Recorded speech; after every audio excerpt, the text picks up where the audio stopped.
घरेलू झगड़ों से निजात और अस्सलाम वालेकुम। आज घरेलू झगड़ों से निजात और घर का सुकून के मौजू पे मैं हूँ आपके साथ मुनज़्ज़ा फातिमा।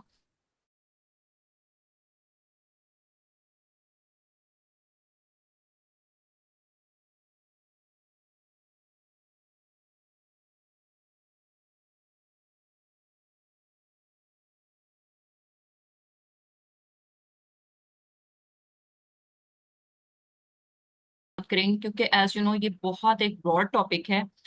बहुत सारी चीजें जो हैं वो इसमें कवर हो सकती हैं। हम इंशाल्लाह एक सीरीज इस पे लेके आएंगे। मेरे बाद इंशाल्लाह इस पे हमारा की वर्कशॉप आएगी। कुछ पॉइंट्स को आज मैं डिस्कस करूंगी, कुछ को हमारा डिस्कस करेंगी, और इसी मौजू के ऊपर जो है वो हम बैक टू बैक कुछ वर्कशॉप्स करेंगे ताकि सारे एस्पेक्ट्स को हम डिस्कस कर सकें। अच्छा, आज जो है वो कोई हम स्लाइड्स प्रेजेंटेशन जो है वो नहीं रखेंगे, प्रैक्टिकल चीजों को हम देखेंगे। घरेलू झगड़ों से निजात और घर का सुकून, इसको सुन के आपके दिमाग को हम आज डिस्कस करेंगे। चैट बॉक्स में आप जल्दी से प्लीज लिख दीजिए।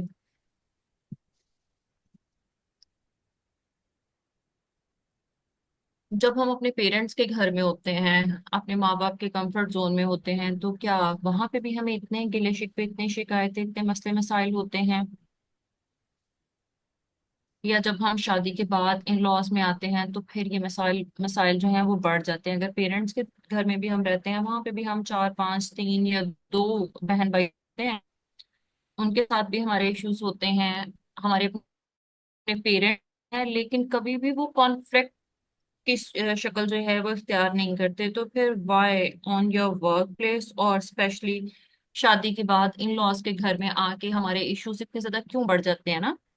बहुत सारी बच्चियां जो काउंसलिंग के लिए आती हैं या खवातीन आती हैं, वो ये कहती हैं कि जब से हमारी शादी हुई है, हमारी जिंदगी में जो है वो मसले मसाइल हैं, हमारे चीजें जो है वो सुकून में नहीं है। हम परेशान होके रह गए हैं, हमारी जहनी हालत जो है वो तबाह होके रह गई है। तो आपके ख्याल में शादी के बाद ऐसी कौन सी मेजर तब्दीली आती है जिसकी वजह से जहनी सुकून जो है वो सबको लगता है कि बर्बाद हो गया है ना?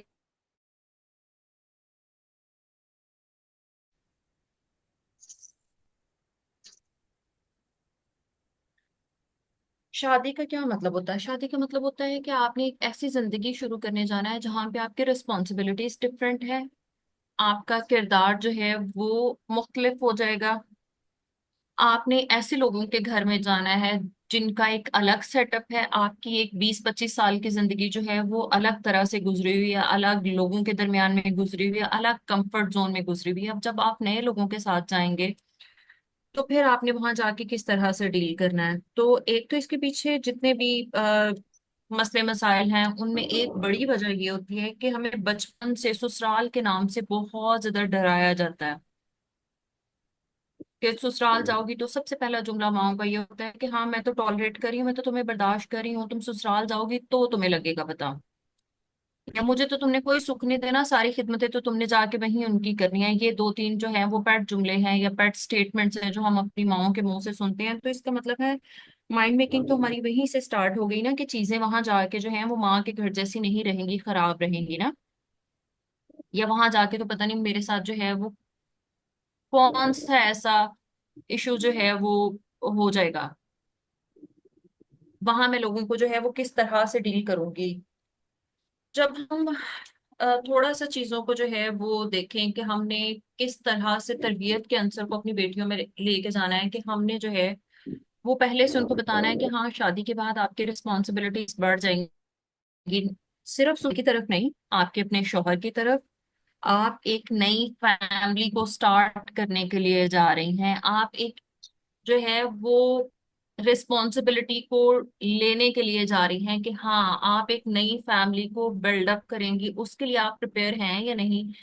एक तो इस चीज के ऊपर जो है वो बच्चियों की तरबियत होना बहुत ज्यादा जरूरी है। शादी से पहले अपनी बेटियों को जो है वो इस चीज के ऊपर हमने तैयार करना है, जो कि हम नहीं करते। इस चीज के ऊपर इंशाल्लाह अलग से एक पूरी जो है वो वर्कशॉप, एक या मल्टीपल वर्कशॉप जो है वो हो सकती हैं। एक तो ये चीज ये है। अच्छा, हम बात ये करेंगे कि ठीक है हम शादी होके आ गए और फिर हम क्या करते हैं।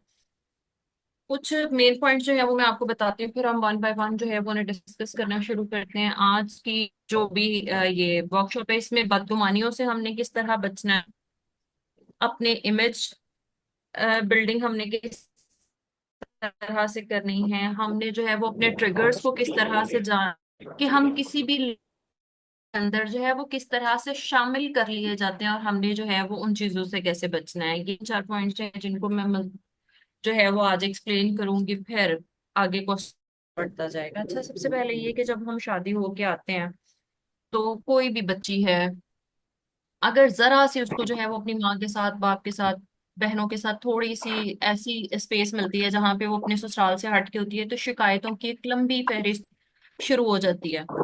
आपके ख्याल में शिकायतों की वजह क्या होती है? क्विकली आप चैट बॉक्स में मुझे बताएं कि उन शिकायतों की क्या वजह होती है, कि बच्ची जैसे जो है वो थोड़ा सा देखती है कि मेरे इर्द गिर्द कोई भी लोग नहीं है, तो शिकायतें जो है वो, इसकी वजह क्या होती है? इसकी बेसिक वजह ये होती है कि हम जब अपने माँ बाप के घर में होते हैं तो हम एक ऐसे कंफर्ट जोन में रह रहे होते हैं जहां पे हमारे नखरे भी उठाए जा रहे हैं, हमारी बदतमीजी को भी टॉलरेट किया जा रहा है, हमारे मूड स्विंग्स को भी देखा जा रहा है। प्लीज आप लोग जिनके माइक ऑन है वो माइक ऑफ कर दीजिए, शोर आ रहा है।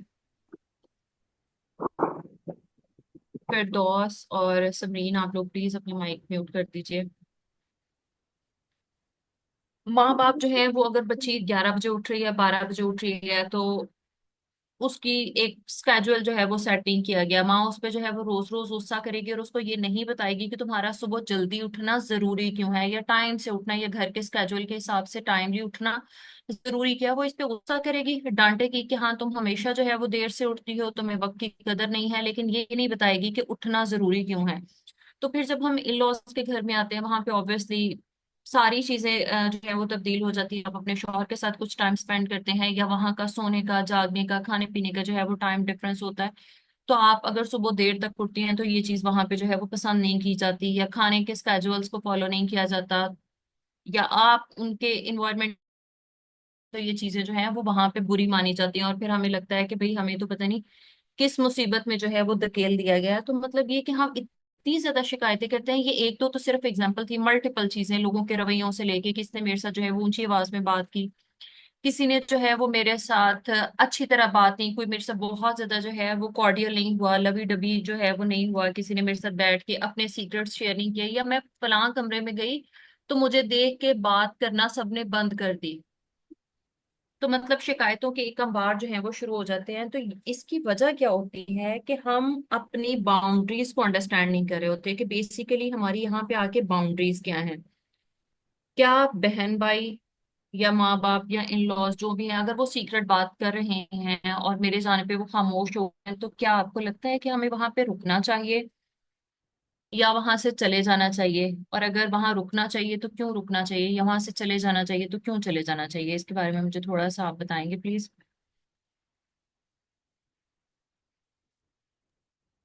अगर तो आप दूर से ही देख लें कि कोई वो बात कर रहे हैं, हम्म। फिर तो आपको वहां जाने से अवॉइड करना चाहिए कि आपको समझ आ रही हम्म। है कि वो आपस में अपनी कोई प्राइवेट बात कर रहे हैं या डिस्कशन कर रहे हैं। लेकिन अगर आप बाय चांस वहां चले जाते हैं, तो हम्म। फिर या तो आप जाके खुद को ही बात शुरू कर लें, हम्म। उनको फील ना होने दें। और हम्म। अगर नहीं करना चाहते, इस तरह का ही है, तो फिर आप वहां से जा भी सकते हैं। हम्म। दोनों ऑप्शंस को जो है वो हमने according to the situation put करना है। हम अगर चाहते हैं कि हमारे लिए स्पेस हमें मिलनी चाहिए, तो हमें उनको भी स्पेस देनी है। अगर हम अपनी बातों में, लाइक हम अपनी माँ के साथ, बहन के साथ, भाभी के साथ, या किसी के साथ भी फोन पे बात कर रहे हैं, कोई हमारे सर पे चढ़ के बैठ जाए तो हमें कितना ज्यादा बुरा लग रहा होता है ना, कि भाई मैं फोन पे बात करी थी तो मेरे पास आके इसलिए बैठ के ये सुनने के लिए कि हाँ कहीं मैं कोई शिकायत ही नहीं लगा रही। तो भाई वहीं पे इक्वली हमने उनको भी स्पेस देनी है, उनकी भी जाती जिंदगी है, और जिंदगी का वो हिस्सा जिसमें हम नहीं हैं या हमसे हट के, क्योंकि हम एक रिश्ता है, लेकिन बीइंग अ बहू, बीइंग अ भाभी, या बीइंग अ वाइफ, हम सारी चीजों के अंदर शामिल अभी नहीं हो सकते। With the passage of time हम सारी चीजों के अंदर शामिल होंगे, लेकिन अभी हमें अपनी स्पेस बनानी है ना। तो फिर हमने क्या करना है, जैसे अभी उमाइमा ने बताया कि या तो हमने ऑब्जर्व कर लिया है तो अपने आप को वहीं पे स्टॉप करें, उसके बाद जो है वो हमारे दिमाग में बहुत सारी नेगेटिव थॉट्स आती है, लेकिन हमने वहां पे अपने आप को जो है वो कंट्रोल करना है कि हमें किसी की स्पेस में नहीं एंटर होना है। हमें किसी की टेरिटरी में नहीं जाना है। बिल्कुल इसी तरह कि अगर कोई हमारी हदूद के अंदर दखल अंदाजी करता है और हमें जो है वो बताता है या हमारी सुपरविजन करता है तो वो चीजें हमें बुरी लगती हैं, तो इसी तरह हमने भी अवॉइड करना है। और दूसरी यहाँ पे ये बात कि हमने शिकायतें नहीं करनी है हर वक्त। अपनी शिकायतों को जो है वो कम करना है, अपनी एक्सपेक्टेशंस को जो है वो महदूद करना है। तो वही बाउंड्रीज जो हम अपने लिए चाहते हैं वही बाउंड्रीज हमने दूसरों को भी देनी है। तो बहुत सारे 90% घर ऐसे होते हैं जो इन चीजों का रिगार्ड करते हैं, इन चीजों पे वो आपकी कदर करते हैं और रेस्पेक्ट करते हैं। ठीक है, छोटे छोटे इश्यूज जो हैं वो सारे ही घरों में होते हैं, हर जगह पे छोटे छोटे इश्यूज जो हैं वो चलते रहते हैं। ऐसा नहीं होता कि किसी भी घर में कोई इश्यूज ना हो। वो जो रूटीन के मामला की खराबी होती है, वो रूटीन में छोटी छोटी चीजों पे इश्यूज हुए और वो सॉर्ट आउट हो गए, लेकिन हमने बाउंड्रीज को जो है वो लाजमी मेंटेन करना है कि हमने किसी की भी हदूद के अंदर खुद भी दाखिल नहीं होना। वहीं पे 50% प्रॉब्लम्स हमारे खत्म हो जाएंगे। बहुत सारे लोग जो हैं वो आपके रवैये को देख के लर्न कर रहे होते हैं, क्योंकि उन्हें पहले से पता ही नहीं होता कि हमने किसी की बात में जो है वो दखल अंदाजी नहीं करनी, या किसी के कमरे में बगैर इजाजत जो है वो नहीं जाना, या कोई अपनी जाती बात कर रहा है तो हमने वहां पे नहीं जाना। जब आप उसी एक्टिविटी को करते हैं तो आपको देख के वो चीज लर्न कर ली जाती है, वो घर के लोग जो है वो सीखते हैं। क्योंकि जब आप जिस घर में जा रही हैं जरूरी नहीं है कि सारी चीजें आपने ही वहां से सीखनी है, वो लोग भी बहुत सारी चीजें आपसे सीख रहे होते हैं। कुछ लोग वर्बली एडमिट कर लेते हैं, कुछ लोग एडमिट नहीं करते, कुछ लोग जो हैं ओपन होते हैं दोनों चीजों के लिए, और कुछ वो आपके साथ एडजस्ट हो जाते हैं, कुछ जो है वो आप एडजस्ट हो जाते हैं। क्योंकि अगर हम देखें तो शादी करने का मतलब ये हरगिज नहीं है कि हमने जाके जो है वो उन लोगों की गलतियां निकालनी है, या हमने अपने आप को जो है वो किसी के सामने इतना खोल के रख देना है कि हर बंदा जो है वो हमारी गलती निकालता रहे। ना हमने उनकी गलतियां निकालनी है, क्योंकि शादी होके हम उस घर में इसलिए नहीं गए हैं कि हम अपनी जात को इतना ज्यादा हल्का कर लेंगे, सब लोग उठ के हमें गलत कहते रहे कि तुमने ये नहीं किया, तुमने वो नहीं किया। या हम उन लोगों को जो है वो कहते रहे कि आपके अंदर तो इस चीज की कमी है, आपके अंदर इस चीज की कमी है, मेरी अम्मी के घर में तो ये नहीं होता था, मेरे भाई तो ऐसे नहीं करते थे, मेरे वालिद तो ऐसे नहीं करते थे। भाई यहाँ पे ना आपके वालिद हैं, ना आपकी अम्मी हैं, ना आपकी बहनें हैं, ना आपके भाई हैं। यहाँ पे आपकी सास हैं, यहाँ पे आपके ससुर हैं, आपका शौहर है, आपकी नंदे हैं या देवर जेठ है ना। तो इन रिश्तों को एज इट इज एक्सेप्ट करने से आधे प्रॉब्लम्स खत्म हो जाते हैं। हमने क्यों इस चीज को अपने जहन पे लादना है कि मेरी सास जो है वो मेरी माँ की तरह बिहेव करे। क्या हमारे अंदर इतना स्टेमिना है कि जैसे हमारी माँ हमें डांट लेती है, कई दफा गुस्सा कर लेती हैं, चीख लेती हैं हम पे, बाजुकात कईयों को थप्पड़ भी लग जाते हैं माँ से, तो हम क्या सास से यही बिहेवियर अगर हमें मिलेगा तो हम टॉलरेट करने के लिए अपने आप को ओपन रख रहे हैं या नहीं रख रहे? नहीं रख रहे ना। क्योंकि हम ये चीज बर्दाश्त ही नहीं कर सकते कि मेरी सास ने मेरे ऊपर शाउट किया है तो मैं इसको कैसे टॉलरेट करूं। वो सास है आपकी तो उसको एज अ सास एक्सेप्ट करे, जो रिश्ता जैसा है इसको वैसा एक्सेप्ट करने से, रियलिटी को फेस करने से बहुत सारे प्रॉब्लम्स जो हैं वो सॉर्ट आउट हो जाते हैं। ठीक है। अच्छा, हम बात कर रहे थे कि अगर किसी भी कमरे में कोई बात हो रही है तो हमने ये नहीं समझना है कि वो हमारे ही खिलाफ बात हो रही है या हमारे बारे में ही बात हो रही है तो इसीलिए खामोश हो गई है। तो अपने आप को जो है वो बदगुमानी से भी हमने बचाना है। हमने अपने आप को बताना है कि हर वक्त मेरी जात जो है वो डिस्कस नहीं हो रही होगी इस घर में, इस ग्रुप में या उस कमरे में। तो मेरे अलावा भी बहुत सारी चीजें जो है वो डिस्कस हो सकती होंगी ना। तो हमने अपने आप को उन चीजों के लिए ओपन रखना है। तो जैसे ही हमारे दिमाग से ये वाला खदशा निकलता है ना कि भाई मेरे बारे में बात हो रही होगी, कितनी सारी चीजें वहीं पे अपनी मौत आप मर जाती हैं। क्या आपकी जात में इतनी ही गलतियां हैं कि हर वक्त बंदा जो है वो आपको करेक्ट करने के लिए या आपकी चुगलियां करने के लिए या आपके खिलाफ बातें करने के लिए जो है वो सर जोड़ के बैठे रहेंगे? नहीं है ना। तो बहुत सारे प्रॉब्लम जो है वो बदगुमानी से भी जो है वो अगर हम अपने आप को बचा लेते हैं ना तो मसाइल वहीं पे खत्म हो जाते। बात गुमानी लाइक अभी ये रीसेंट इशू है पाकिस्तान इंडिया वॉर का। पाकिस्तान ये कहता रहे कि भाई इंडिया जो है वो हम पे अटैक कर रहा है क्योंकि वो हमें पसंद नहीं करता। इंडिया कहता, पाकिस्तान जो है वो वाइस वर्सा एक दूसरे को कहते रहे। तो फिर क्या होगा? फिर तो ये चीज कहीं पे भी खत्म ही नहीं हो सकती ना। तो किसी एक सर्टेन पॉइंट पे किसी एक ने रुकना है।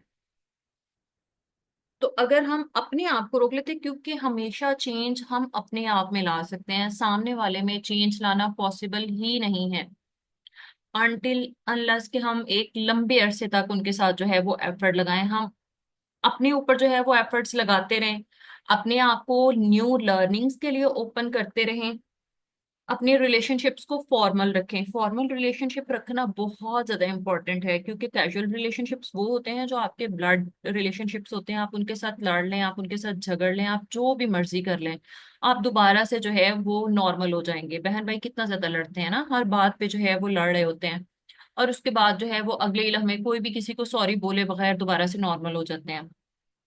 लेकिन जो आपके इन लॉज के साथ रिलेशनशिप है, आपके वर्क प्लेस पे रिलेशनशिप्स हैं, इनको फॉर्मल रखें। फॉर्मल रिलेशनशिप्स में ना आप किसी की हदूद में दाखिल होते हैं, और ना आप किसी को इजाजत देते हैं कि आपकी पर्सनल बाउंड्री के अंदर जो है वो कोई आए और आपकी जाती जिंदगी मतलब आपके और आपके शौहर के ताल्लुकात के अंदर जो है वो आपको गाइड करना शुरू कर दे, अनटिल अनलेस जो है वो आपने नहीं पूछा, ये किसी से जो है वो उसमें हेल्प नहीं ली। तो बाकी वो बहन भाई आपस में लड़े हैं तो ये आपकी सवाबदीद नहीं है, क्योंकि आप भी अपने बहन भाइयों के साथ लड़ते हैं, यहाँ पे भी लड़ाइयाँ होंगी और दोबारा से जो है वो चीजें नॉर्मल हो जाएंगी। तो हमने अपने आप को बुरी चीजों से जो है वो बचा के रखना है, नेगेटिव थॉट से बचा के रखना है। यहीं पे एक चीज और ऐड करूंगी कि अब मोबाइल के जहाँ पे बहुत सारे फायदे हैं, वहीं पे इसके बहुत सारे नुकसान हैं, और इसके नुकसानात में से रिश्तों को खराब करने का एक बड़ा नुकसान ये है कि हम हर छोटी से छोटी बात, हर बड़ी से बड़ी बात जो है वो अपनी माँ को, अपनी बहनों को, अपनी दोस्तों को जो है वो डिस्कस करना शुरू कर देते हैं, शेयर करना शुरू कर देते हैं कि मेरे साथ तो ये हो गया, मेरे साथ तो वो हो गया। अदीला, मीटिंग जो है वो सेम लिंक के साथ दोबारा रीज्वाइन हो जाएगी जब ये खत्म होगी। इसकी जो रिकॉर्डिंग है वो इंशाल्लाह 40-45 मिनट के राउंड अबाउट जो है वो होगी। हमने ना हर छोटी से छोटी बात, हर बड़ी से बड़ी बात जो है वो अपने बहन भाइयों के साथ और अपने पेरेंट्स के साथ फौरन नहीं डिस्कस करनी, उस सिचुएशन को टैकल करें। आप 24-25-26 साल की एक खातून है जिसकी शादी हुई है, और अगर इससे ज्यादा एज है, तो उस टाइम में अपने आप को देखें कि क्या हम इतने कैपेबल नहीं हुए कि हम इस सिचुएशन को जो है वो खुद टैकल कर सकें। तो अगर हम अपने अगर कोई 30-35 तक की खातून है, तो उसको पता होना चाहिए कि उसके ऊपर कौन सा रंग अच्छा लगता है, उसने किस तरह के कपड़े पहने हैं, उसने किस तरह के जूते पहने हैं, मेकअप करना है तो उसमें क्या उसने वियर करना है, उसने अगर परफ्यूम लगाना है तो कैसा लगाना है। मतलब ये कि उसके ऊपर क्या चीजें अच्छी लगती हैं। तो क्या 30-35 तक जो है वो हम पिछले 4-5 साल में ये नहीं सीख गए होते कि हमने रिलेशनशिप में कैसे बिहेव करना है। जरूरी नहीं होता है कि हमने अपने रिलेशनशिप्स में जो है वो लड़ाई झगड़े या मसाइल पैदा करके ही जो है वो लेके चलना है। हम बाउंड्रीज को मेंटेन करें, हदूद का ख्याल रखें, तो रिलेशनशिप जो है वो खराब ही नहीं होते। अगर हम अपने पेरेंट्स को, अपनी माओ को, अपनी बहनों को जो है वो हर बात फौरन से बताते हैं, तो वो हमारे खून के रिश्ते हैं, वो पैनिक होंगे, वो हमारी तकलीफ हमसे ज्यादा महसूस कर रहे होंगे, तो इसलिए जो उनका रिएक्शन आएगा वो हमेशा ज्यादा हार्श होगा। तो ऐसे टाइम में किसी न्यूट्रल बंदे से बात करें। और दूसरा, यहीं पे एक और बहुत इंपॉर्टेंट बात, इस चीज को अपने रजिस्टर्स पे नोट करें कि बातों में फिल्टर्स लगाना सीखें। फिल्टर्स लगाने हैं, बात को मोल्ड नहीं करना है, बात की शेप को खराब नहीं करना है, बात में फिल्टर लगाना है। अगर आपके आपके भाभी के साथ, आपकी देवरानी जेठानी के साथ, सास के साथ, नंद के साथ कोई आर्गुमेंट हो गया है, तो उन चीजों को फिल्टर करके कम्युनिकेट करना है। हर चीज के ऊपर जो है वो हमने एज इट इज अपने शौहर का सर नहीं खाने बैठ जाना है कि तुम्हारी माँ ने ये किया, तुम्हारी बहन ने ये कह दिया, तुम्हारे भाई ने ये कर दिया, तुम्हारे बाप ने ये कर दिया। तो ये फिल्टर लगाना है। इससे ये होगा कि ना आप इस चीज का जरिया बनेंगी कि आप अपने शौहर को उनकी माँ बाप बहन भाइयों से बदगुमान करें, ना ही वहीं पे इन लॉज जो हैं अगर वो भी सेम फिल्टर लगाते हैं, तो वो अपनी बहू को जो है वो अपने बेटे से, अपनी भाभी को अपने भाई से जो है वो दूर नहीं करेंगे। तो फिल्टर लगाना जरूरी है, क्योंकि मर्द ने बाहर से कमा के आना है, वो सारा दिन जो है वो घर के अंदर नहीं बैठा होता। देखें अदीला, घर के अंदर शौहर ऑल द टाइम नहीं होता, उसको मेन मेन चीजें जरूर बताएं, लेकिन उन मेन मेन चीजों का मतलब ये हरगिज नहीं है कि एज इट इज उतनी ही इंटेंस बात, जो रूटीन के मामलात हैं, जो रोजमर्रा जिंदगी के ऊपर आपके आर्गुमेंट्स हैं, उनको इतना इंटेंसिवली नहीं बताना है। उनको फिल्टर करके थोड़ा काम डाउन करके बता दें, या कुछ चीजें जो सिर्फ खवातीन की हैं उनको खुद सॉर्ट आउट करें, उनको जो है वो खुद हल करना सीखें। हर चीज के ऊपर जो है वो हमने शौहर को बीच में नहीं लेके आना है, क्योंकि हर बात अगर हम कम्युनिकेट नहीं कर सकते ना, तो वहीं पे हर बात जो है वो शौहर भी अपने घर वालों के साथ नहीं कर सकता है। क्योंकि अगर वो आपकी ओपनली तरफदारी करेगा तो घर वाले कहेंगे कि हाँ तुम तो बीवी के नीचे लग गए हो, तुम तो जान मुरीद हो गए हो, या तुम्हें तो हम भूल गए हैं, या जो भी इस तरह के जुमले बोले जाते हैं। और वहीं पे अगर घर वालों की बातों में आके वो बीवी के साथ लड़ाई झगड़ा करता है तो ये भी इक्वली बुरी बात है। तो अगर खवातीन जो है वो इतनी थोड़ी सी विजडम इख्तियार कर लें कि उन्होंने चीजों को फिल्टर करना है, तो प्रॉब्लम्स इतने ज्यादा बने ही नहीं। क्योंकि खवातीन ने दोबारा से सही हो जाना है, और मर्दों के दिल में वो बात जो है वो रह जाती है, वो चीजें जो है वो फिर जाते जाते एक वक्त लेती हैं, जाते जाते जो है वो मामला खराब कर देती हैं। तो इसलिए हमने फिल्टर लगाना सीखना है। ठीक है। और फिर हमने देखना है कि अब एक मेजर हिस्सा, कि हमने ये देखना है कि हम अपनी इमेज को बेहतर करने के लिए क्या कर रहे हैं। क्या हम अपनी एफर्ट्स पुट कर रहे हैं या नहीं कर रहे हैं? अगर अपनी एफर्ट्स पुट कर रहे हैं तो बहुत अच्छी बात है। अगर अपनी एफर्ट्स पुट नहीं कर रहे हैं और आपको कहा जा रहा है कि ये काम आप ऐसे नहीं ऐसे कर रहे हैं, तो उन चीजों के लिए ओपन रहें, देखें कि क्या वाकई में ये काम नहीं कर रही, या मुझे अपनी पर्सनालिटी के अंदर ये चीजें ऐड करने से क्या फायदा हो सकता है, क्या नुकसान हो सकता है। तो उन चीजों को अपनी साथ के अंदर ऐड कर लेना चाहिए। क्योंकि हर वक्त हर बात जो है वो सिर्फ हमारी बुराई के लिए नहीं होती, हमें नीचा दिखाने के लिए नहीं होती। बहुत सारी चीजें ऐसी होती हैं जिनमें हमारे फायदे भी होते हैं। बस इंसान अपनी जिद की वजह से, अपनी अना की वजह से, अपनी अकड़ की वजह से उस चीज को जो है वो मान नहीं रहा होता। लाइक बहू ने जो है वो सास को कोई बात कह दी तो सास कहेगी हाय हाय ये कौन होती है मुझे कहने वाली, या भाभी, या सेम विद द नंद। तो हमने अपने आप को जो है वो लर्निंग के लिए ओपन रखना है। क्योंकि जो लोग लर्निंग के लिए अपने आप को ओपन रखते हैं ना, बहुत सारी चीजें हमारी पर्सनालिटी में ग्रूम हो जाती हैं। बहुत सारे घरों में जो है वो जब बच्ची शादी होके आती है तो शादी के शुरू में बहुत मसाइल होते हैं।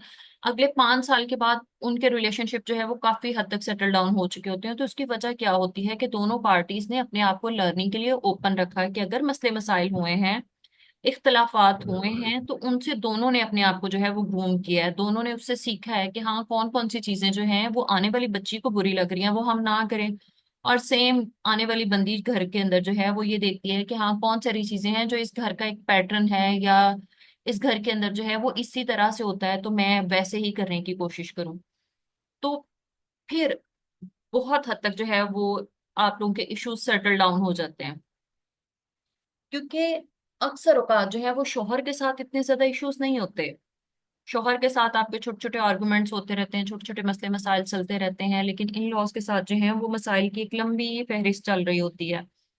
एक जंग जो है वो ससुराल वालों के साथ चल रही होती है, या बहू के साथ चल रही होती है, या देवरानियों जेठानियों की चल रही होती है। तो वहां पे हमने इन सारी चीजों को ध्यान में रखना है। और दूसरी बात ये कि कभी भी अपने सीक्रेट्स उन रिलेशनशिप्स के साथ शेयर ना करें जो आपके फॉर्मल रिलेशनशिप्स है ना।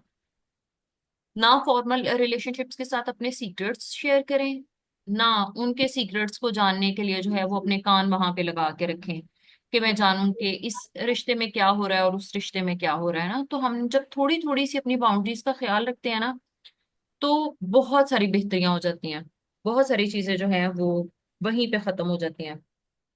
अच्छा, अब ये मीटिंग जो है वो 4 मिनट में खत्म हो जाएगी, और इस 4 मिनट के बाद जो आगे सेक्शन होगा उसमें हम देखेंगे कि जब हमें घसीट के लड़ाई के अंदर इन्वॉल्व कर लिया जाता है, तो फिर हमने वहां पे किस तरह से अपने आप को सेव करना है, और किस तरह से जो है वो हमने अपने ट्रिगर्स को फाइंड आउट करना है, और किस तरह से उस सिचुएशन से हमने अपने आप को जो है वो बचा के रखना है। तो यहाँ तक की मीटिंग का जो है वो आप लोग मुझे प्लीज फीडबैक दें कि यहाँ तक जितनी चीजें हुई हैं वो आप लोग के क्वेश्चंस एड्रेस हुए हैं या नहीं हुए।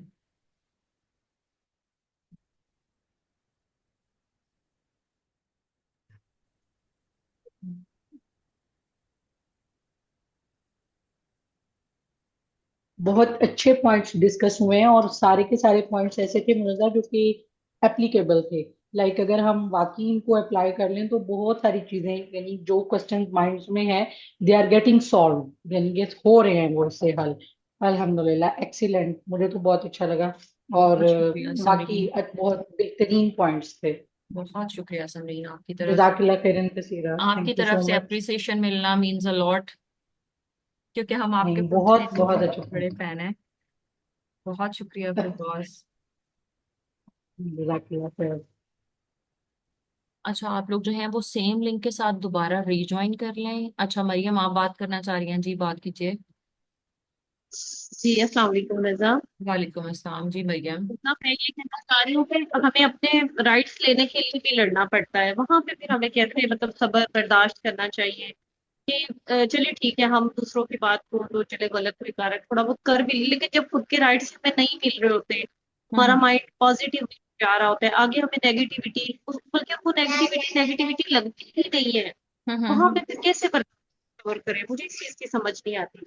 अच्छा, अब ये जो लड़ाई झगड़े वाला हिस्सा है ना, इसी के अंदर मैं आपके इस क्वेश्चन को दोबारा से एड्रेस करूंगी इंशाल्लाह।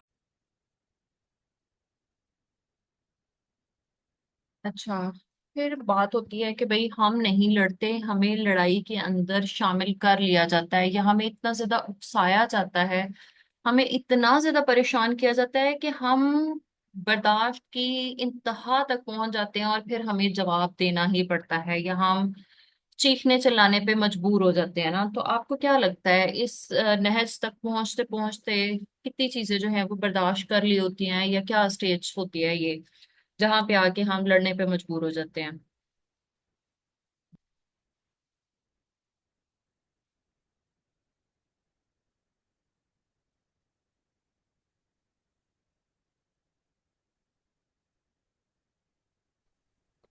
अक्सर औकात ऐसा होता है कि हम किसी एक उस स्पेसिफिक वजह से नहीं लड़ रहे होते, बहुत सारी चीजें बिल्डअप होके वो हमारे अंदर ऑलरेडी बिल्ड हुई होती हैं, और जब आ, कोई एक चीज हमें छोटी ट्रिगर करती है तो फिर हम बोल पड़ते हैं। हम्म। मतलब ये कि अपने ट्रिगर्स को एक्सप्लोर करना जो है वो अभी हम वहां तक नहीं पहुंचे होते कि हमने अपने ट्रिगर्स को एक्सप्लोर नहीं किया होता।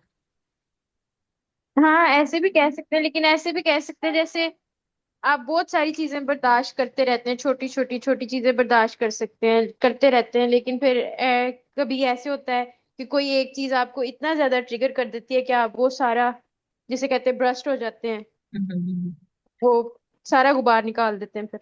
अच्छा, ये जो बर्स्ट आउट होना है ना, ये हमारी वो स्टेट होती है जिसमें हमें इस चीज को जानना है कि हमारा कम्युनिकेशन गैप बहुत ज्यादा है। जब बिल्कुल। कम्युनिकेशन गैप जो है वो बहुत ज्यादा होता है ना, तो फिर ये वाली सूरत हाल होती है। अगर कोई छोटी छोटी चीजें हैं तो हम या तो उनको रूटीन में बैठ के नॉर्मली अगले बंदे के साथ कम्युनिकेट कर लें कि इनको जो है वो किस तरह से हल किया जाना चाहिए, ये चीज जो है वो मुझे परेशान करती है।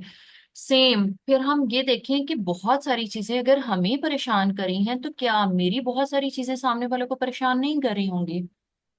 तो दोनों साइड से कुछ ना कुछ जो है वो कॉम्प्रोमाइजेस हो रहे होते हैं। बहुत सारी चीजें हमें ऐसा लग रहा होता है कि सामने वाले को तो पता ही नहीं है, मैंने इस चीज पे भी टॉलरेट किया है, इनको तो इस चीज पे भी रियलाइज नहीं हुआ कि मैंने ये चीज बर्दाश्त की है, या मुझे इस पे कितना गुस्सा आया मैंने इग्नोर की है। तो यकीन माने सामने वाले को भी जो है वो इस चीज का नहीं पता होता कि बहुत सारी चीजें जो हैं वो आप टॉलरेट कर रहे हैं या आपको वो बुरी क्या लग कह रहे हैं रही बाबा है। लेने वो? और बहुत सारी चीजें ऐसी होती हैं जो वो आपकी टॉलरेट कर रहे होते हैं। तो बहुत सारी चीजें जो है वो मिसअंडरस्टैंडिंग्स की वजह से होती हैं। तो मिसअंडरस्टैंडिंग्स क्रिएट होने से बेहतर है कि आप लोग कम्युनिकेट कर लें, ठीक है। और कुछ छोटी छोटी चीजें हैं उनके लिए जो है वो हमने अपने अंदर जर्फ पैदा करना है ताकि हम उनको इग्नोर कर सकें। वो चीजें जो बहुत हद तक हमारी जात के ऊपर डायरेक्ट हमला नहीं है, उन चीजों को इग्नोर करना है। जहां पे पर्सनल डिफरेंसेस आते हैं उन चीजों को हमने इग्नोर करना है। जहां पे हमारी बाउंड्रीज के अंदर मुदाखलत की जाती है उन चीजों के ऊपर हमने कम्युनिकेट करना है। हम ना जो आपने अभी सूरत हाल बताई वो ये होती है कि हम रिएक्ट करते हैं। हमने ना चीजों को रिएक्ट नहीं करना, रिस्पॉन्ड करना है। लाइक पिछली वाली वर्कशॉप के अंदर मैंने रिएक्ट करने और रिस्पॉन्ड करने के दरमियान डिफरेंस भी बताया था कि रिएक्ट वो होता है जब हमें गुस्सा आता है हम फौरन से जो है वो चीख पड़ते हैं, चिल्ला पड़ते हैं। और रिस्पॉन्ड करना वो होता है कि हम सोचते हैं, समझते हैं, और फिर हम डिसाइड करते हैं कि हमने अपनी गुस्से की पिच को लोअर डाउन करके जो है वो किस तरह अगले बंदे के सामने अपनी बात रखनी है। और दूसरी सूरत हाल जो है वो लड़ाई झगड़े की ये होती है कि हमने ससुराल के अंदर जो है वो अपनी ईगो को मेंटेन करके रखना है ना। हम बहुत इगोइस्टिक हैं, मैं तो इनके नीचे नहीं लग सकती, या इस तरह की स्टेटमेंट्स बहुत सारी बच्चियां जो हैं वो बोल रही होती हैं। तो अगर हम वहां पे बहुत ज्यादा तान के रहेंगे या अकड़ के रहेंगे तो चीजें या ताल्लुकात जो हैं वो खराब होंगे। अदीला, मैं आपके क्वेश्चन को इस बात को वाइंड अप करने के बाद एड्रेस करती हूँ, और रजिया आपकी बात को भी।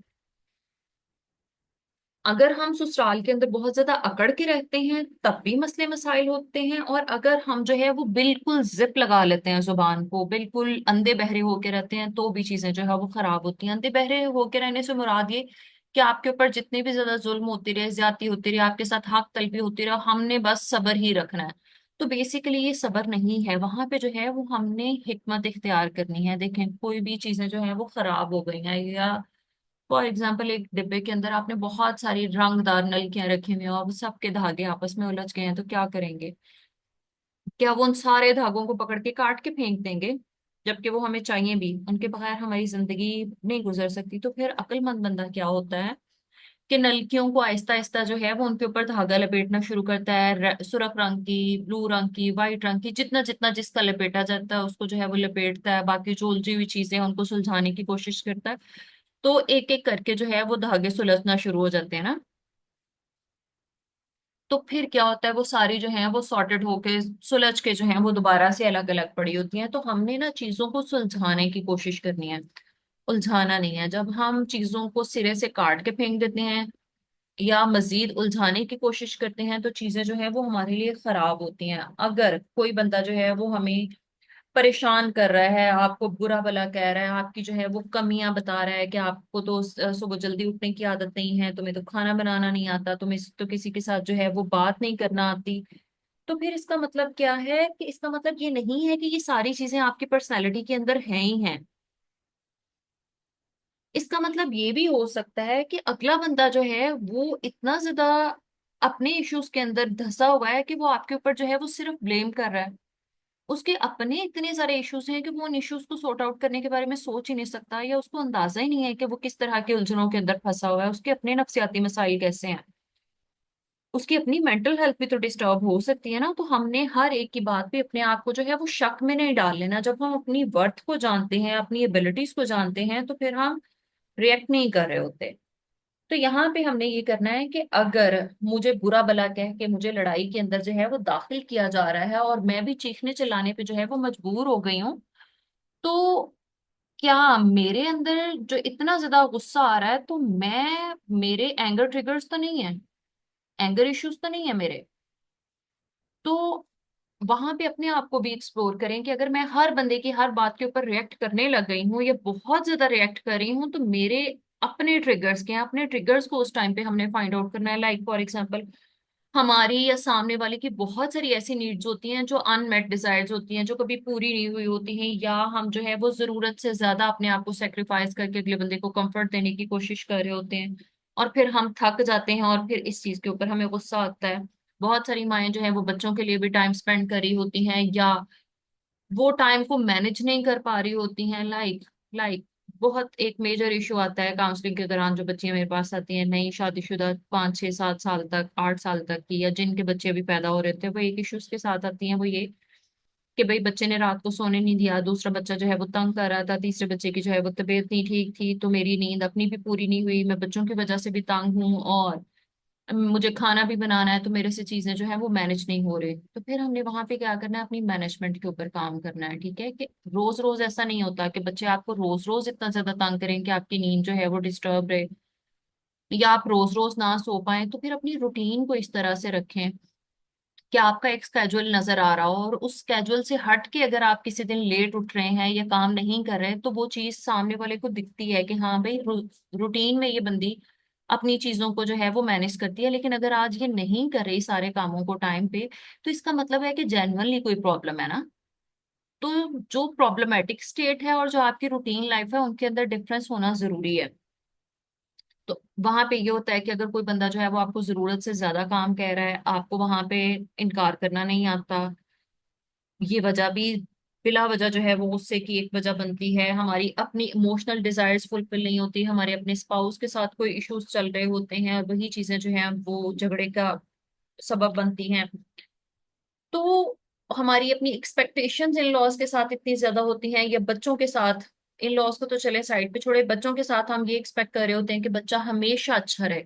मुमकिन ही नहीं है कि बच्चा तंग ना करे या वो हमेशा अच्छा रहे। वो अगर आपकी बात मान रहे हैं ना, आपने 10 बातें बोली हैं, वो 10 की 10 बातें आपकी मान रहे हैं, तो ये यकीन माने ये प्रॉब्लमेटिक स्टेट है।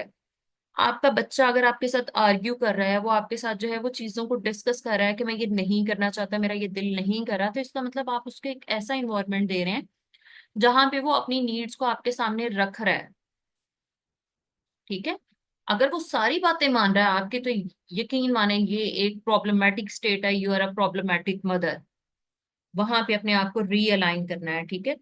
और हर वक्त दूसरों की एक्सपेक्टेशंस को फुलफिल करने के लिए अपने बच्चों को इग्नोर नहीं करना, बच्चों के लिए घर की रूटीन को इग्नोर नहीं करना। अपने जो है वो चीजें कि भाई, फॉर एग्जाम्पल बहुत सारी बच्चियां कहती हैं कि भाई मैं तो रात 12 बजे से पहले सो ही नहीं सकती ना। भाई अगर आप नहीं सो सकती तो आपको 12 बजे से पहले सोने की कोशिश करना शुरू करनी है, क्योंकि अब मैं एक माँ हूँ। मुझे अपनी सेहत का भी ख्याल रखना है, अपनी जिस्मानी सेहत का भी ख्याल रखना है। अपनी मेरी नींद पूरी होगी तो मैं सुबह उठ के जो है वो बच्चों के सारे काम कर सकूंगी, या मैं एक हैप्पी मदर रह सकूंगी, या एक अच्छी और खुश मिजाज बीवी जो है वो रह सकूंगी। ठीक है। अपने अंदर जो है वो ह्यूमर हमने कल्टीवेट करना है, कि अपनी चीजों के अंदर जो है वो हमने ह्यूमरस वे पैदा करना है, लाइटर नोट पे आके अपनी बात को कम्युनिकेट करना सीखना है। तो ये वो सारी चीजें हैं जो हमें उस लड़ाई झगड़े के अंदर एक्सप्लोर करने को भी मिलती हैं। अपनी सेल्फ ग्रोथ के लिए हमें चीजें जो है वो हमारे सामने आ जाती हैं कि हम किन किन चीजों के ऊपर जो है वो काम कर सकते हैं, कौन सी चीजें जो है वो इम्पोर्टेंट है। ठीक है। और वहीं पे हमें अपनी बहुत सारी चीजें जो है वो मैनेज करके चलना पड़ता है। चीजें जो है वो बहुत बहुत बहुत ज्यादा बेहतर हो जाती हैं। अब जो है वो दिला आपने कहा कि,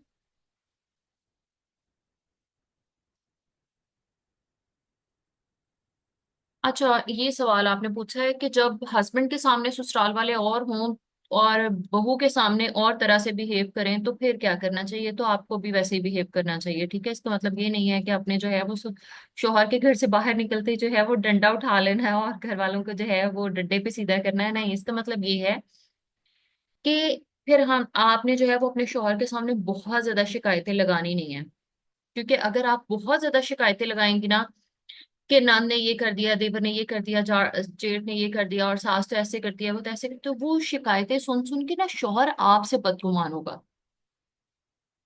वो फिर अपने घर वालों को सही समझेगा कि हाँ वो तो इतना शिकायत नहीं लगाते, मेरी बीवी को जो है वो शिकायतें लगाने की आदत है। तो हमने भी जो है वो खुद अपने प्रॉब्लम को जो है वो फिर खुद सॉर्ट आउट करना है। फिर जो भी आपने किसी के साथ अपनी बात कम्युनिकेट करनी है, गुस्सा आ रहा है उसका इजहार करना है, या जो भी चीजें करनी है वो आपने डायरेक्टली कम्युनिकेट करनी है। ठीक है। और कोशिश करें कि शौहर के आने पे जो है वो सारी चीजें नॉर्मल ही शो करें। जैसे सब लोग प्रिटेंड करते हैं तो आप भी उस चीज को जो है वो प्रिटेंड करें, क्योंकि कैजुअल नहीं होना। ये जो मैंने फॉर्मल बिहेवियर वाली बात की थी वो यहाँ पे एग्जैक्टली इंप्लीमेंट होगी कि आपने फॉर्मली बिहेव करना है। और हम जरूरत से ज्यादा बर्दाश्त करते हैं। जरूरत से ज्यादा बर्दाश्त क्या करते हैं और क्यों करते हैं। जो चीज कम्युनिकेट करने वाली है, अगर हम उसे राइट टाइम पे राइट वे में कम्युनिकेट करेंगे ना, तो वो हमारे लिए फायदेमंद रहती है। अगर हम उसे सिर्फ अपने अंदर दबा के रखते हैं कि हमने जो है वो अपनी बात कहनी नहीं है, हम इग्नोर कर दें, हम बर्दाश्त कर लें, तो चीजें जो है वो आपके लिए मसाइल पैदा करेंगी ना। देखें कि किन चीजों को जो है वो आपने बर्दाश्त करना है और किन चीजों को बर्दाश्त नहीं करना है। ये दो डिफरेंट स्टेट्स हैं, ये आपके दिमाग में क्लियर होनी चाहिए। आपकी पर्सनल बाउंड्रीज, आपके आपके शौहर के साथ ताल्लुकात, आपके बच्चों की डिजायर से रिलेटेड चीजें, उनकी जरूरियात से रिलेटेड चीजें जो हैं, ये वो चीजें होती हैं जो आपकी बाउंड्री में आती हैं। यहाँ पे कोई कह रहा है कि भाई आपके बच्चे को बुखार है तो दवाई लाने की जरूरत नहीं है, खुद ही ठीक हो जाएगा, तो वहां पे आपको पता होना चाहिए कि मैंने इस चीज को जो है वो टॉलरेट नहीं करना, मैं आराम सुकून से जाऊं और जाके मेडिसिन ले आऊं। ठीक है। या मेरे बच्चे को किसी चीज की जरूरत है, जेन्युइनली जरूरत है, सिर्फ वो ईगो नहीं होनी चाहिए। तो ईगो में आके अगर हम जरूरत से ज्यादा इस तरह की हरकतें करेंगी तो वो हमारे लिए मसाइल का सबब जो है वो क्रिएट करेंगी। अच्छा, और दूसरी बात ये कि बेगम गुस्से में खामोश हो जाती है और हबी बार बार पूछी जाए, ये भी पता कि जब बोलूंगी तो गुस्सा ही निकलेगा। तब अपने आप को ना उस वक्त में काम डाउन करें, ब्रीथ एक्सरसाइज करें, अपने आप को रिलैक्स करें, पानी पिएं, अपनी उस इंटेंस इमोशन को थोड़ा काम डाउन करें, उसकी पिच को थोड़ा सा लोअर ग्राउंड पे लेके आए। ठीक है। फिर उस वक्त में जो है वो बात करें, अपने गुस्से को ठंडा करें। अगर फिर भी वो गुस्से, आप शदीद गुस्से की हालत में, ऑब्वियसली आप फौरन से जो है वो ठंडे नहीं हो सकते, तो अपने शौहर से कहें कि मैं आपसे इस मौजू पे जो है वो थोड़ी देर में बात करूंगी। अभी मुझे नहीं लगता है कि मैं बात करने के काबिल हूँ, अभी मैं बहुत परेशानी की हालत में हूँ, बहुत गुस्से की हालत में हूँ, तो हम थोड़ी देर के बाद बात करेंगे। पहली दफा में शौहर इस चीज को नहीं समझेगा, दूसरी दफा में भी नहीं समझेगा, शायद 5 या 10 या 15 दफा अगर आप इसी तरह से बिहेव करेंगे तो फिर वो इस चीज को अंडरस्टैंड करने के काबिल होगा कि हाँ ये शदीद गुस्से की हालत में बात नहीं करती है, जब इसका थोड़ा गुस्सा ठंडा हो जाता है फिर ये अपने इशू को जो है वो मेरे से कम्युनिकेट करती है। तो हमने फिर अगले बंदे को जो है वो बताना है अपने बिहेवियर से कि हाँ अभी मैं बात नहीं कर सकती, थोड़ी देर बाद बात करूंगी, या उस वक्त वहां से हट जाएं। अच्छा, जो लोग पहले बाउंड्रीज नहीं बना पाए और रूटीन नहीं सेट कर पाए तो अब शुरू कर दें। हाँ बिल्कुल, जब आपको चीजों को समझ आई है ना, जैसे ही चीजें आपके ऊपर ओपन अप हुई हैं वहीं से आपकी अवेयरनेस जो है वो जहां पे आपको आ गई है वहीं से आपकी जिंदगी का आगाज है ना, तो वहीं पे आपने अपनी चीजों को बेहतर करने के लिए एफर्ट्स लगाना शुरू कर देनी है। अगर आपको जिंदगी के 5 साल बाद ये चीज समझ आई है ना कि मेरा शौहर कमरे के अंदर है तो मुझे दरवाजा बंद रखना चाहिए, तो जिस दिन इस चीज का आपको पता चल गया उसी दिन से अपने कमरे का दरवाजा बंद रखिए। फिर बहुत सारे लोग ये भी कहेंगे कि हाँ पहले तो नहीं करती थी अब करती है, भाई आपको शऊर उस चीज का अब आया है, तो उन बातों को फिर इग्नोर कर दें। ठीक है, फिर उनकी बातों के ऊपर हमें जो है वो रिएक्ट नहीं करना है कि पहले तो नहीं कहते थे। भाई आपने भी एक नई चीज करना शुरू किया है, अगर कुछ लोगों को वो थोड़ी अनयूजुअल लग रही है तो आपने बताना है कि भाई मुझे नहीं अच्छा लगता इसलिए मैं बंद कर देती हूँ। बच्चे के मामले में इर्द गिर्द वाले इन्वॉल्व होने की कोशिश करते हैं, मना भी कर, अगर वो नहीं मना होते हैं, आपके बच्चे की चीज जो है वो आपको पता है कि आपने उसकी तरबियत किस तरह से करनी है और आपको जो है वो डिक्टेट किया जाता है ऐसे ना करो वैसे ना, सिंपल हाल इसका ये होता है कि आपने अगले बंदे की बात को तवज्जो ही नहीं देनी है। आप अपने बच्चे के साथ जिस तरह से ट्रीट करना चाहते हैं, अगर आप बाशऊर हैं तो आप वैसे ही ट्रीट करें। अगर आपको लग रहा है कि सामने वाला जो बात कह रहा है वो वाकई सही है तो उसकी बात माने। अगर सामने वाले की बात आपको सही नहीं आ रही, समझ में आ रही है, तो फिर जिस तरह से भी आपको बेहतर लगता है आप अपने बच्चे के साथ वैसे ही ट्रीट करें, और कोशिश करें कि अपने बच्चे के साथ जो भी आपने सेटलमेंट करनी है, बच्चे को जो भी समझाना है डांटना है, बाज़ औक़ात माएं मारती भी हैं बच्चों को, जो कि अच्छी बात नहीं है। जब भी समझ आए कि नहीं मारना तो वहीं पे अपने बच्चे के ऊपर गुस्सा करना है, रोकना है, डांटना है, ये जो भी करना है, अपने बच्चे को पकड़ें, एक सेपरेट कमरे में आ जाएं या अपने बेडरूम में ले जाएं, वहां पे जाके बच्चे के साथ कम्युनिकेट करें। अगर आप बच्चे को दादा दादी फुफ्फो ताया चचा के सामने, ताई चाची के सामने जो है वो मार रहे हैं डांट रहे हैं, हर बंदा जो है वो फिर आएगा आपको रोकने के लिए। तो आप मौका दे रहे हैं दूसरों को कि आए मेरे और मेरे बच्चे के दरमियान में हायल हो जाए।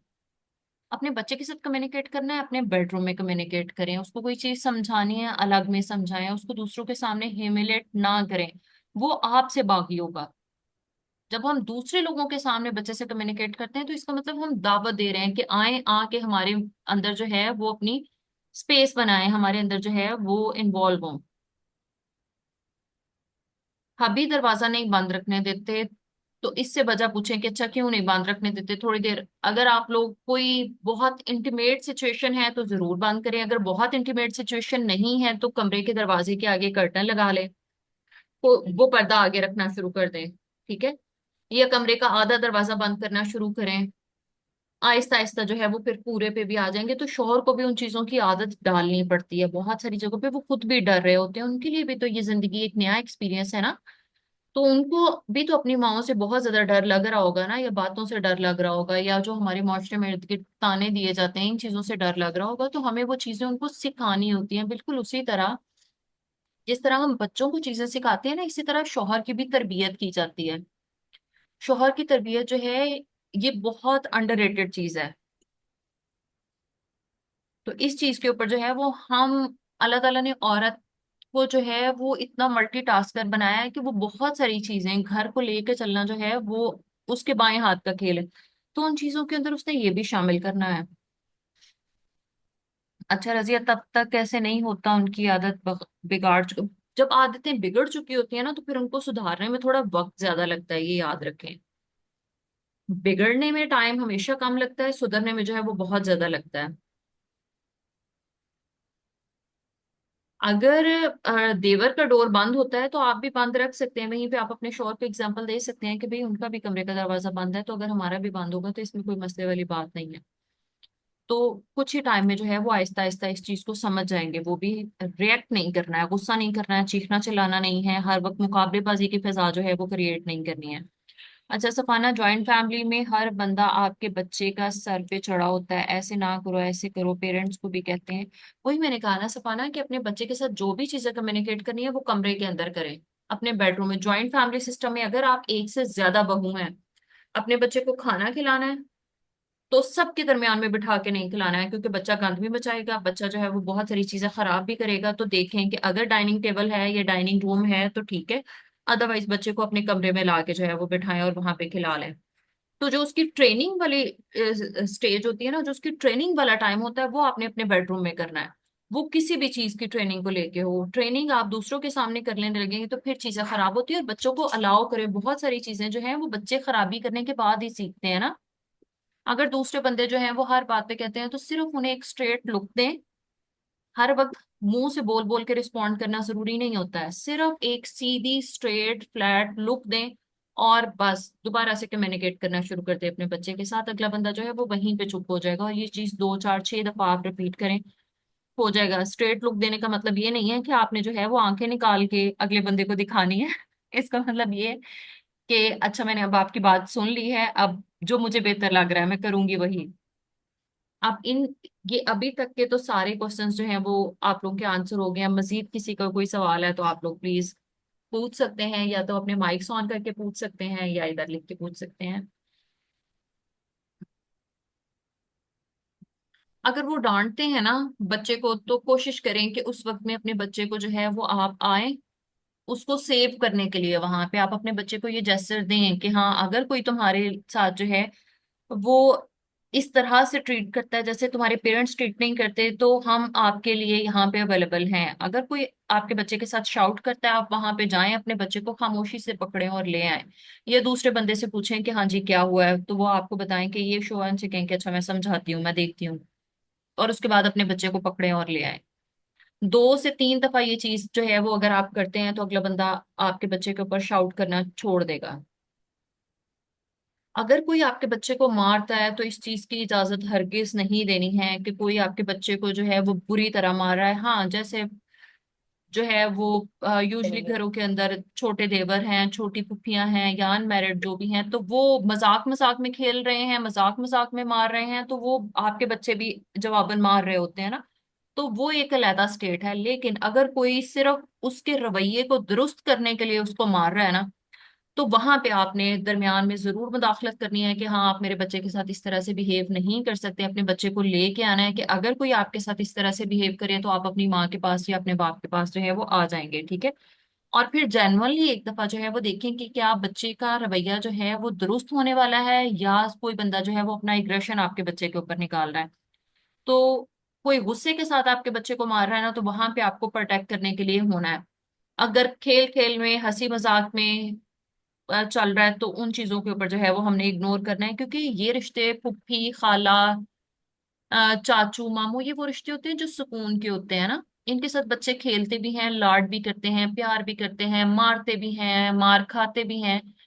तो ये वाले चारों रिश्ते जो हैं वो इस तरह से आपके बच्चे को बहुत कम ही है कि मार रहे हो जिसमें हर्ट करने वाला मारना हो ना। यूजुअली ये होता है कि प्यार मोहब्बत में खेल खेल में जो है ये सारी चीजें हो रही होती हैं, तो वो एक अलग बात है। अच्छा अगर माँ और बाप के पेरेंटिंग बिहेवियर मुख्तलिफ है तो हस्बैंड को कैसे के बताएं कि अपने बच्चे, आप बीइंग अ मदर एक स्ट्रॉन्ग पोजीशन पे आए उस वक्त में। स्ट्रॉन्ग पोजीशन में ये कि हस्बैंड या वाइफ दोनों में से एक बंदा जो है वो बच्चों को लीड कर रहा होता है हमेशा। तो देखें कि किसने लीड करना है, क्या शौहर को लीड करने देना है या मैंने खुद लीड करना है। अगर तो मैंने खुद लीड करना है तो फिर हम अपने शौहर को जो है वो अकेले में बैठ के बता सकते हैं कि आज आप मोहम्मद के साथ जिस तरह से बात कर रहे थे मुझे नहीं लगता है कि आपको इस तरह से बात करनी चाहिए, वो भी छोटा है। अगर आप उसके साथ इस वे में सोल्यूशन बता के इस तरह से बात करें तो मुझे लगता है वो आपकी बात जो है वो ज्यादा अच्छे से मानेगा। लाइक फॉर एग्जाम्पल मेरी जो छोटी 7 साल वाली बेटी है, वो अपने बाप के साथ बहुत ज्यादा रिएक्ट करती है। कंपैरेटिवली मैं एक सख्त माँ हूँ, एक स्ट्रिक्ट या स्केड्यूल्ड मदर हूँ। मेरे हस्बैंड जो है वो ज्यादा पोलाइट हैं, तो उनके साथ वो रिएक्ट भी ज्यादा करती है। और हस्बैंड जो है वो यूजली उसको डांटते डपटते नहीं है, बस लाड प्यार में जो है वो उसको कर लेते हैं। और कभी कभार अगर वो गुस्से में बोल पड़े तो फिर उसका अलग लेवल का जो है वो दुख होता है। तो एक दो तीन दफा के बाद जो है वो फिर मैंने अपने हस्बैंड को, देखें आप रूटीन में उसको कुछ भी नहीं कहते हैं ना, जब वो आपके साथ लड़ाइयाँ कर रही होती है या अपने नखरे दिखा रही होती है, तो फिर आप यकदम जो है वो इतने गुस्से से उसके साथ बिहेव करेंगे तो वो तो हर्ट भी होगी ना, उसको तो समझ ही नहीं आएगी कि वो बंदा जो मेरे से बहुत प्यार से बात करता है यकदम उसने मेरे ऊपर शाउट कैसे कर लिया ना। तो मैंने कहा क्या आप उसको वार्न करते हैं कि बरजा अब मैं थक गया हूँ, अब अगर आप इस तरह से बिहेव करेंगे तो बाबा को गुस्सा आएगा ना, बुरा लगेगा, आप बस, तो क्या आप ये चीज बताते हैं? तो फिर उन्होंने ऑब्जर्व किया और उन्होंने कहा कि नहीं। तो मैंने कहा इस तरह से एक दफा ट्राई करके देखें कि जब आपको लगता है कि हाँ मैं अब टॉलरेट नहीं कर पा रहा है इसका बिहेवियर, तो आप उसको बताएं तो सही कि बेटे अब मजीद नहीं, अब बस। और दो तीन चार दफा के बाद जब उस बच्ची ने जो है इस चीज को लर्न कर लिया है कि हाँ मेरा बाप जब ये कह रहा है तो इसका मतलब है कि बस अब मजीद नहीं, तो मैंने भी अपने आप को जो है वो लिमिट के अंदर रखना है। तो हम ना हर रिश्ते को जो है वो सिखाते हैं चीजें। तो लर्निंग के लिए ओपन रहना बहुत बहुत बहुत ज्यादा जरूरी है।